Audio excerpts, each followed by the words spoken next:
My name is Loren Leigh, and I'm the president of Vista Pet Supply, and I also run and operate and also the founder of a company called LLLReptile.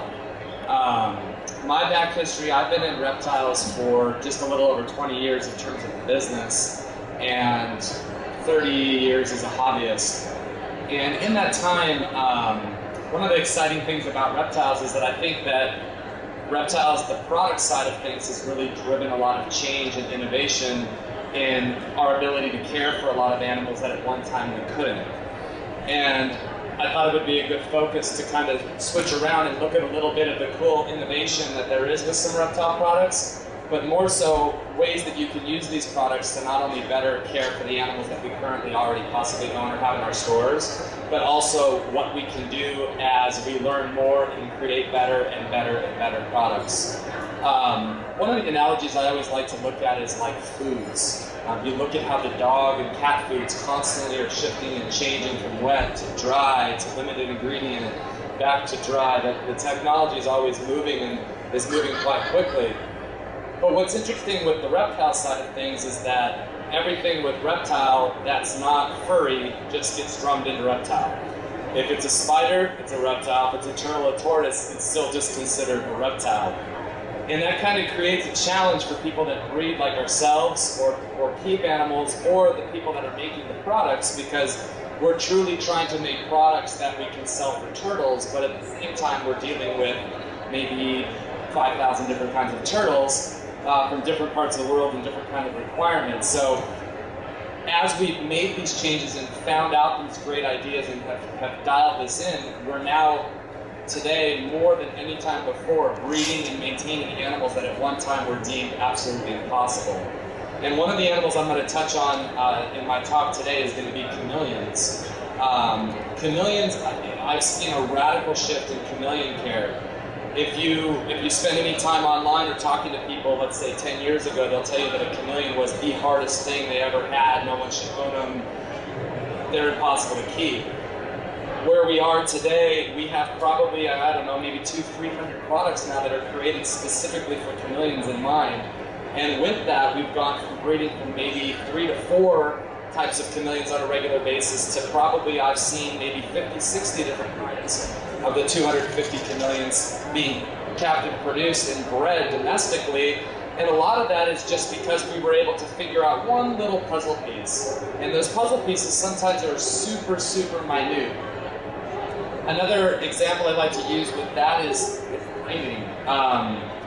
The technology in lighting has changed so much that if you take a little anole lizard, is everyone kind of familiar with the anole? If you think about an anole lizard in one tree and an anole lizard in another tree, and all it takes is that little red flash on his throat for that guy to see his buddy from 40, 50 feet away.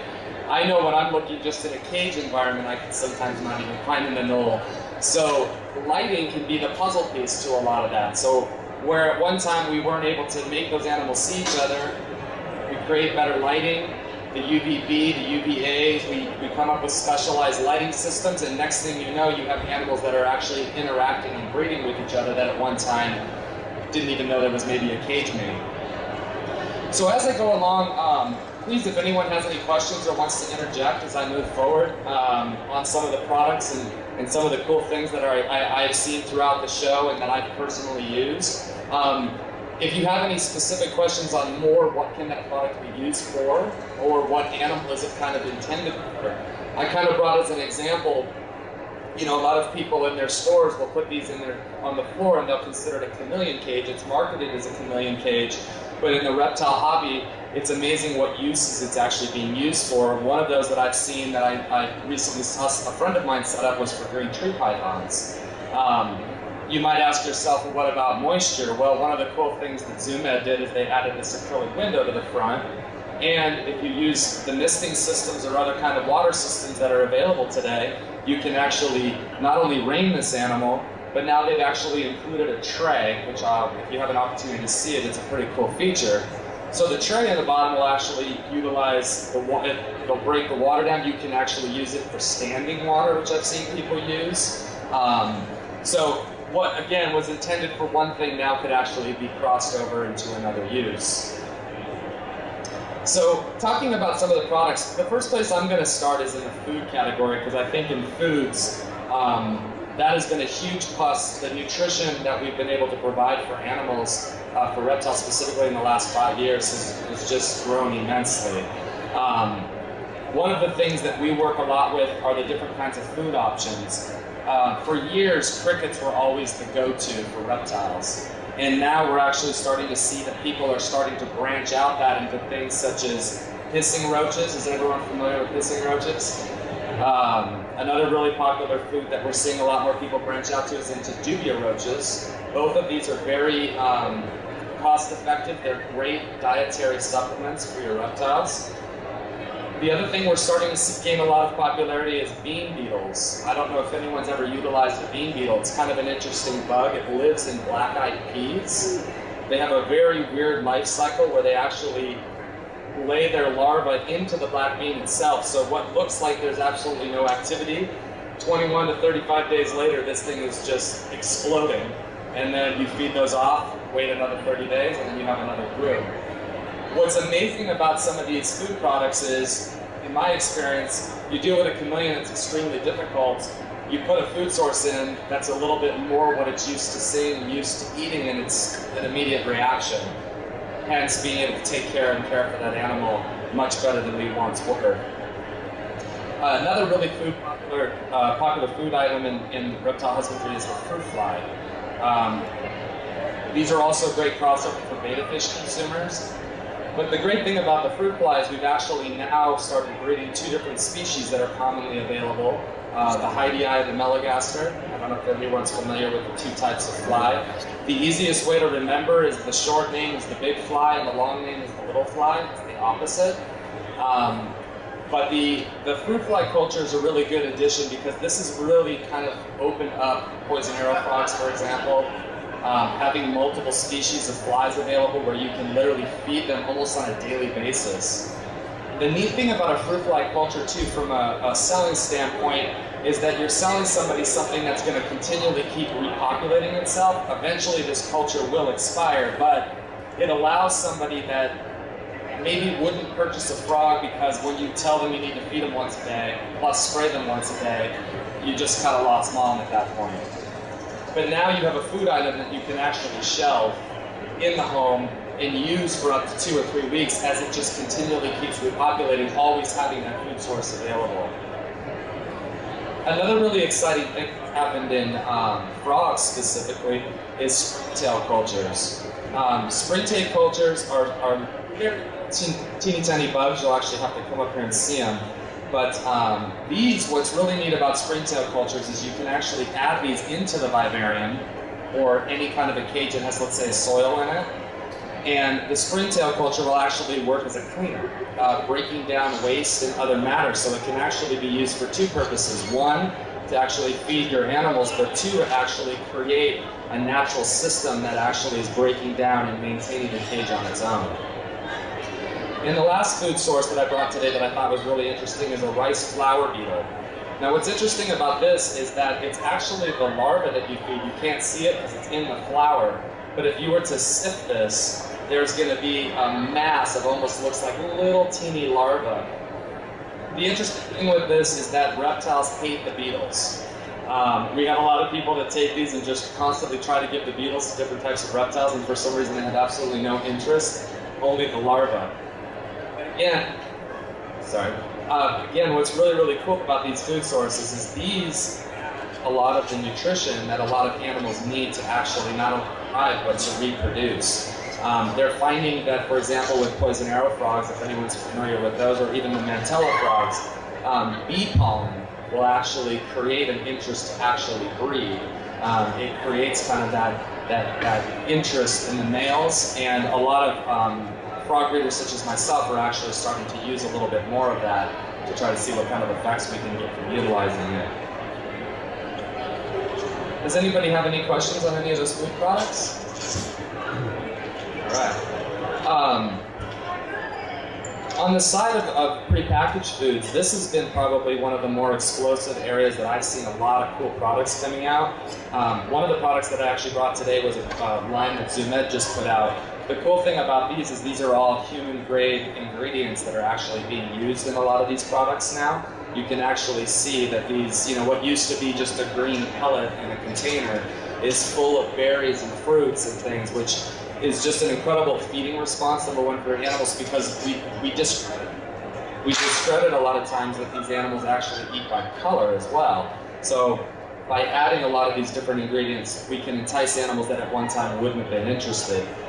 This is another really cool food source for box turtles, or any kind of ornate box turtle, Malaysian box turtles, but you can see that it's actually got a lot of different kind of proteins through worms and other bug matter that's in this one. This is a really, really cool product. I just started using this recently. This is a Pac-Man frog food. Has anyone ever used this before? It's a really cool thing. This will sell itself easily. All you need to do is basically add a little water, put it on a little feeding container, and your Pac-Man frog will actually eat it out of your hand. One of the biggest drawbacks that we find with the frogs is as soon as you tell mom they have to feed mice, or as they get larger, the interaction between them and their amphibian, or mom just saying, no way, I'm never doing mice. That seems to be like the buzzkill for a lot of these reptiles for parents. It's cool to have these alternative foods, but it's really kind of, for me, I think it's cool because it's the gateway to allowing us to interact with reptiles in a way we once didn't. We very easily are accustomed to just throwing food items in there, spraying our cages, and that's about the end of it. Now we're starting to get to the point where we're actually taking the time to feed and interact with animals, and a lot of these products are allowing us to do that. The other neat thing that's you're seeing a little bit more is as foods start to get off into different directions. Bloodworms, the Cyclops, things that are very, very out of the box. Is anyone familiar with a caiman lizard? Kind of an interesting lizard. They eat mainly things, they live in water, they're kind of like a swampy type environment. I've never seen an animal go for something as quickly as when we utilize these the first time. It's an absolutely amazing product. Again, the interesting thing is it's packaged for fish, but on the reptile consumer side, we've seen people feeding this to salamanders, newts, turtles, like I said, the caiman lizards. There's other snail-type eating animals that will actually also eat this. And we've also seen things, people utilizing this to scent other food items to also feed them without using the actual Cyclops.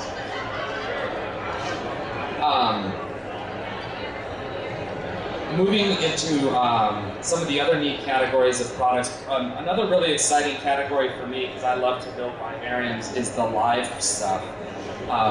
The live segment of products and the decor has really changed a lot. The cool thing about reptile consumers is I think they are very much in touch, I want to say, with nature, but with their animals and their environments.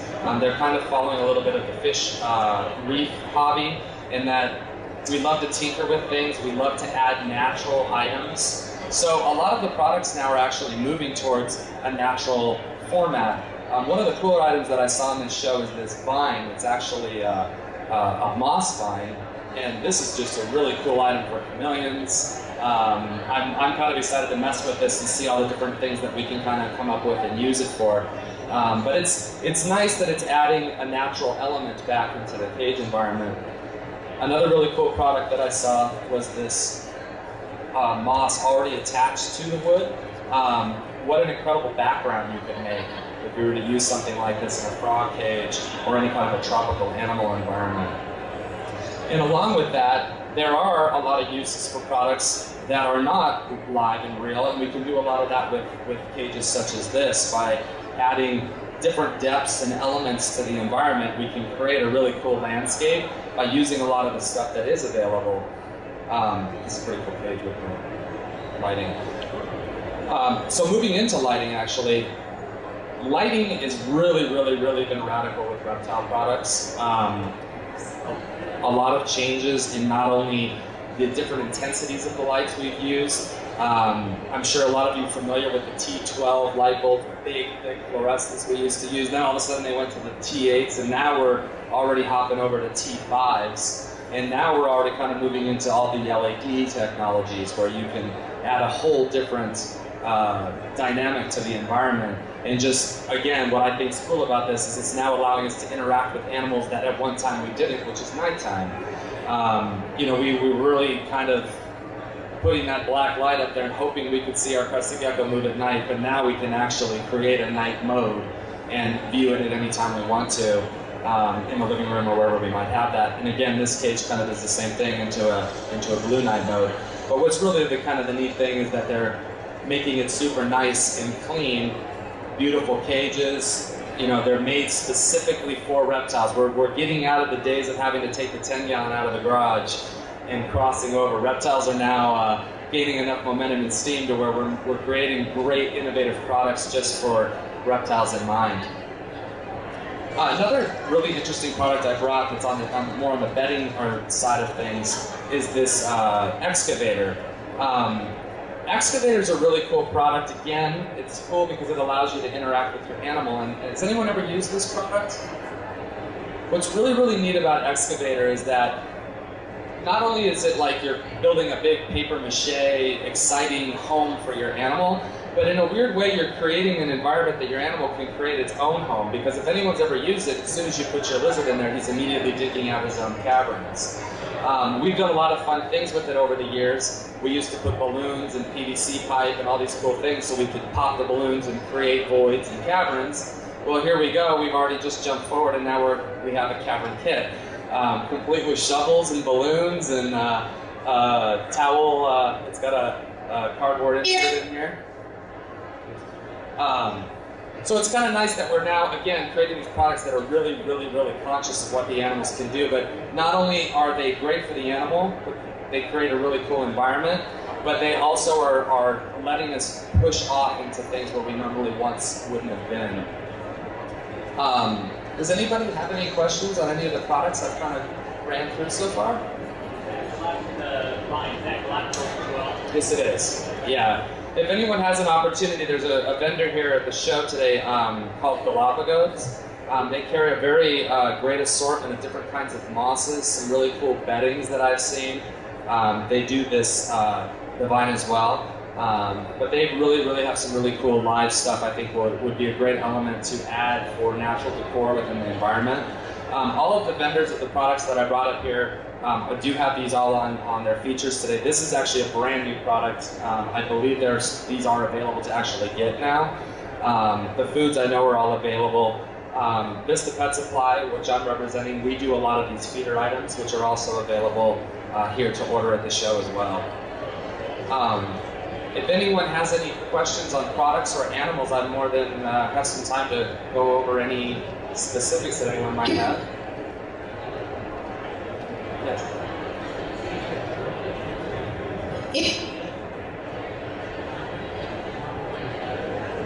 So this is a really good question. So the one thing that I do see is, you know, this cage, for example, if you look at the logistics of cleaning it, yeah, it's going to be extremely difficult.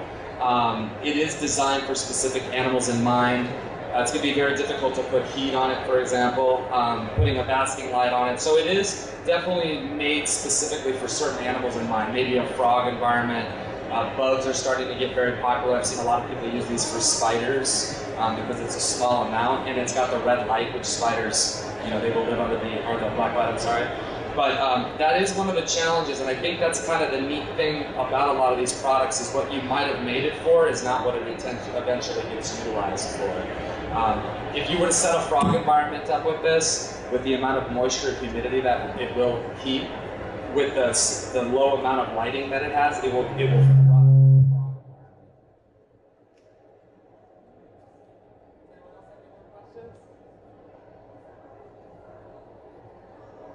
Thank you for coming out. My microphone's back on. Thank you for coming out and hearing us talk on the new products. And if you have any reptile questions or how a lot of this stuff can be utilized for reptiles, I'm actually working in River Alley. We have some animals on display. And I'm actually going to be doing a talk later on today at 3:45 on animal morphology, where we're going to touch on some of the cool patterns and colors and different variations in a lot of the reptiles that maybe you haven't seen today. And the exciting new combinations and things that are coming out in some of the different kinds of animals. And I'm also going to have a lot of the animals here with me so you can actually see the different kinds of morphology. So I hope you can come out for that. Thank you again for coming out today.